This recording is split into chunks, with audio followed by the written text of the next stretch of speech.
बच्चों, हमारा next topic था मेंडले पीरियोडिक लॉ।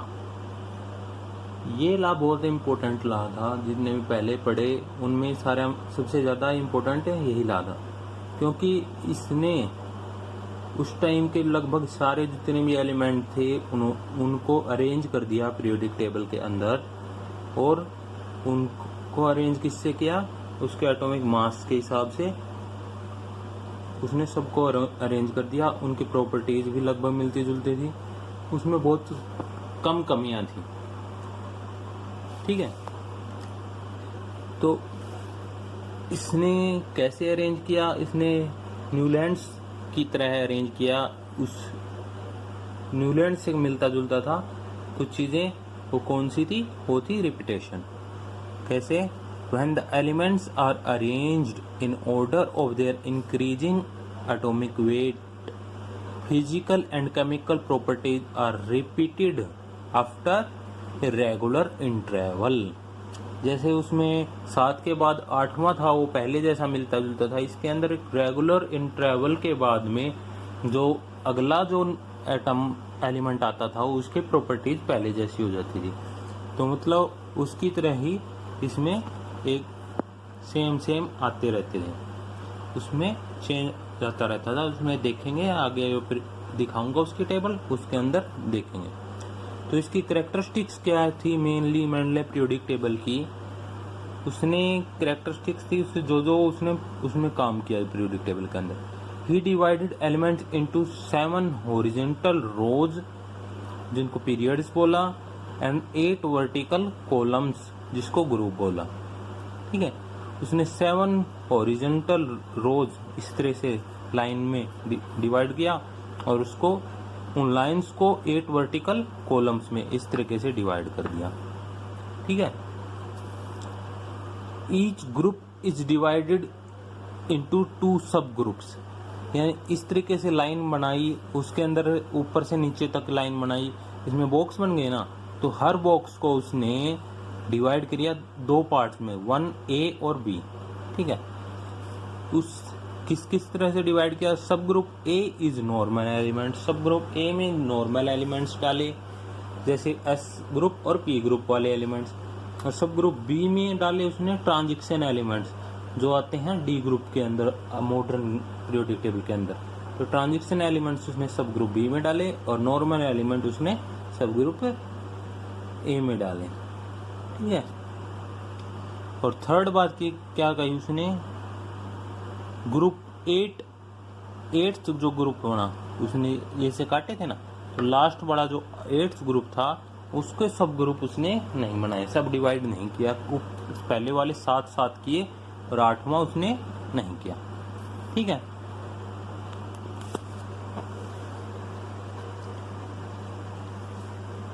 आपको नोट्स भेजे थे, उसके अंदर भी थी ये मेंडले की पीरियोडिक टेबल, और इसमें भी दिखा देता हूँ मैं।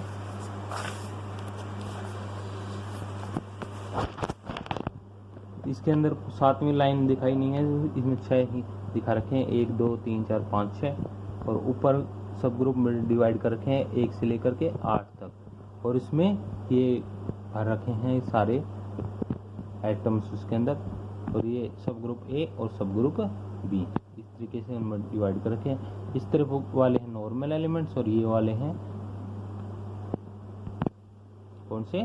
Transition elements. इसने एक बात मेन भी बात बताई जो इसके लिए इसकी बहुत सराहना हुई, इसने कुछ जगह खाली छोड़ दी।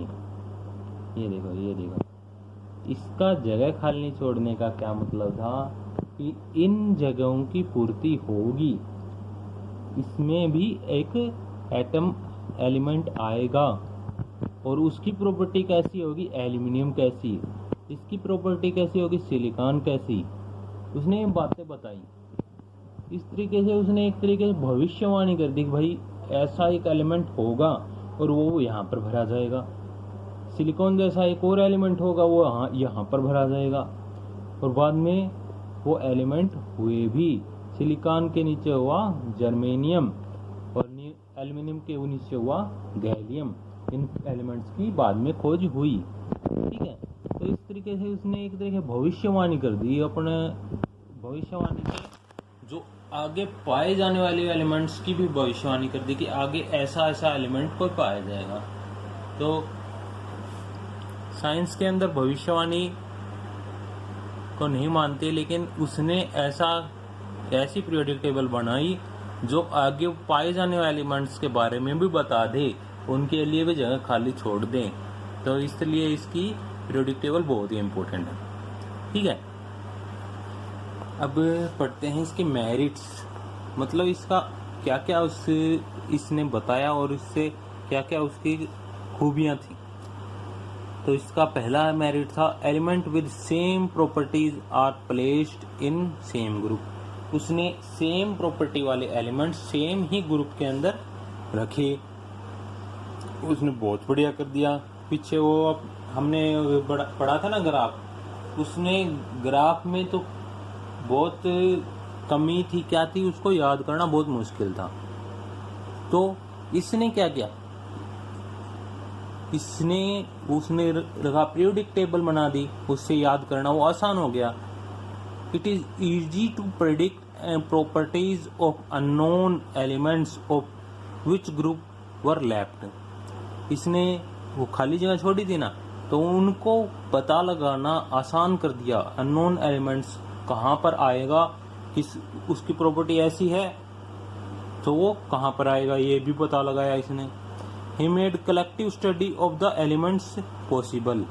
उसने सारे एलिमेंट्स हैं उनकी कलेक्टिव स्टडी, मतलब सबको पढ़ना मुश्किल था। ग्राफ के अंदर सबको पढ़ना मुश्किल था, उनको प्लेसमेंट कैसे करें, ग्राफ कैसे बनाएं, हर कोई तो नहीं बना सकता। लेकिन ये टेबल हर कोई याद कर सकता है और पता लगा सकता है कि किसकी प्रॉपर्टी कैसी होगी। तो सब एलिमेंट्स की कलेक्टिव स्टडी इसने पॉसिबल कर दी। He left gap for undiscovered element. Gap छोड़ा किसके लिए, अनडिस्कवर्ड के लिए।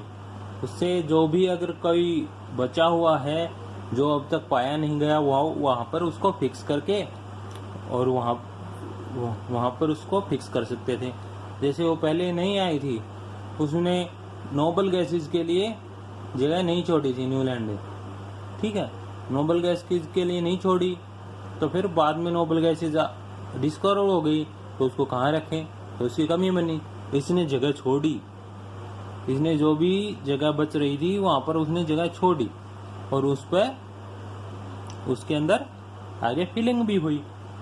वो उनको फिल करना आसान हो गया, क्योंकि पता है कि भाई वो चीज़ ऐसी होगी। पहले जैसे एक एग्जांपल ले लो, किसी का हुलिया पता हो, शकल सूरत पता हो, उसको ढूंढना आसान होगा। और जिसका कुछ पता ही नहीं है, जैसे कुछ पता नहीं है, उसको वैसे ही ढूंढ रहे हैं, हिडन ट्रायल करते रहो, कोशिश करते रहो, कहीं ना कहीं कभी ना कभी मिल जाए। पर इसकी वजह से, पीरियोडिक टेबल की वजह से हमें पता लग गया कि भाई यहाँ पर एक एलिमेंट आएगा, उसकी प्रॉपर्टीज ऐसी होती हैं। तो जो हमारे पास सैंपल हैं उनमें से चेक कर सकते हैं भाई ऐसा कोई सैंपल है या नहीं कि जिसकी प्रॉपर्टी ऐसी हो। ठीक है, अगर है तो उसको वहाँ प्लेस कर दो। तो इसकी ये बहुत बड़ी मेरिट हो गई। इतना सब करने के बाद भी इसमें कुछ ना कुछ कमियां रह ही, जिसकी वजह से हमने बाद में फिर मॉडर्न पीरियोडिक टेबल अपनाई। ठीक है, तो उसकी क्या क्या कमियां रह गई जो इसको रिजेक्ट करती हैं मेंडले पीरियोडिक टेबल को। काफ़ी समय तक रही है मेंडले पीरियोडिक टेबल, लेकिन बाद में रिजेक्ट हो गई। तो किस किस कारणों से रिजेक्ट हुई, ठीक है। तो पहला है grouping of dissimilar element, lithium, sodium और potassium. Group 1A grouping with copper, Ag, Au क्या है ये, silver and gold. And group 1B ये है lithium, potassium,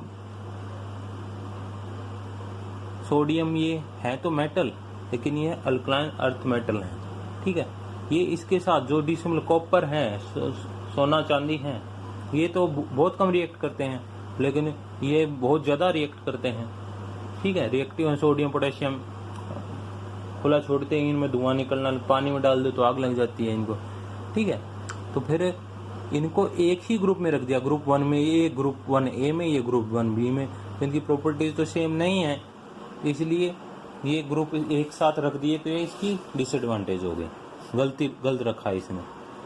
separation of similar element, platinum और एयू गोल्ड दोनों को इसने अलग अलग ग्रुप में रख दिया जबकि इनके प्रॉपर्टीज सेम है, तो इसकी भी एक कमी हो गई। It note different position of isotopes, isotopes के बारे में उसने कुछ अलग से नहीं बताया। जैसे हाइड्रोजन के एटॉमिक मास पे बनाया था इसने जितनी भी है, तो एटॉमिक मास में आइसोटोप, हाइड्रोजन के आइसोटोप पढ़े थे ना पिछली यूनिट में, जिनका एटॉमिक नंबर तो सेम हो लेकिन एटॉमिक मास डिफरेंस हो, वे आइसोटोप होते हैं। तो इसका एटॉमिक मास 1 है, इसका 2 है, इसका 3 है, तो ये आइसोटोप ना एटॉमिक मास पे बना रहा था पीरियोडिक टेबल, तो इसको ये भी दिखाने चाहिए थे, इसने ये नहीं दिखाया, इसकी ये गलती है। Anomalous pair, cobalt has atomic weight more than निकल, एक पेयर है इसमें कोबाल्ट का एटॉमिक वेट है वो निकल से ज्यादा है, बट निकल वाज केप्ट आफ्टर कोबाल्ट, मतलब उसको निकल को इसने पहले दिखा दिया, जबकि cobalt nickel was kept after cobalt. इसने गलती की, इसमें एटॉमिक वेट किसका ज्यादा था, कोबाल्ट का, तो इसके कोबाल्ट की जगह पर इसने निकल दिखा दिया, निकल की जगह पर इसने कोबाल्ट दिखा दिया, गलती है इसकी। पोजीशन ऑफ हाइड्रोजन, अच्छा पोजीशन ऑफ हाइड्रोजन पे बड़ी कंट्रोवर्सी रही है। मॉडर्न पीरियोडिक टेबल है उसमें भी बड़ी इसको रखने में दिक्कत हुई है, ठीक है, क्योंकि इसकी प्रॉपर्टीज 2 ग्रुप से मिलती जुलती है, ठीक है, तो इसलिए इसमें बड़ी दिक्कत हुई है। इसलिए आपके +1 में आगे एक यूनिट भी है हाइड्रोजन नाम से, उसमें आप डिटेल में पढ़ोगे हाइड्रोजन के बारे में, ठीक है। तो position of hydrogen has 1 valency उसकी 1 है क्योंकि उसके अंदर एक ही इलेक्ट्रॉन है, 1s1 है, एक ही और आ सकता है उसके अंदर, तो उसकी वैलेंसी 1 है। It should be kept in group 1, तो वो ग्रुप 1 में होना चाहिए, but it is non metal, group 1 में रखना चाहिए, लेकिन ये तो क्या है, गैस, और ग्रुप 1 के अंदर आते क्या है, मेटल्स, नॉन मेटल है, due to which it should be kept in group 7 group के अंदर नॉन मेटल यानी गैसेज आ रही हैं सारी, बट दिस लॉ या फिर इसके periodic table couldn't justify its position, इसकी पोजीशन के बारे में सही से नहीं बता सका कि कहाँ पर होगा ये और इस कहाँ पर इसका आना चाहिए, तो इसकी ये एक डिमेरिट हो गया। जैसे हाइड्रोजन की यूनिट पढ़ेंगे उसमें अच्छे तरीके से पढ़ेंगे कि कौन कौन सी इसकी प्रॉपर्टी, हाइड्रोजन की प्रॉपर्टी क्या है, तो इससे भी मिलती है ग्रुप 1 से भी, और ग्रुप इसके हिसाब से जो 7th है या फिर उसमें होती है हैलोजन सीरीज है ना, उसमें भी मिलती जुलती हैं, तो इसकी काफ़ी प्रॉपर्टीज एक दूसरे से 2 ग्रुप्स में मिलती हैं, ठीक है, तो उसको हम आगे पढ़ेंगे हाइड्रोजन यूनिट में। तो इसमें मेडले की पीरियोडिक टेबल होगी ख़त्म, तो अगला टॉपिक कल पढ़ेंगे, उसमें मॉडर्न पीरियोडिक टेबल के बारे में पढ़ेंगे, ठीक है, थैंक यू।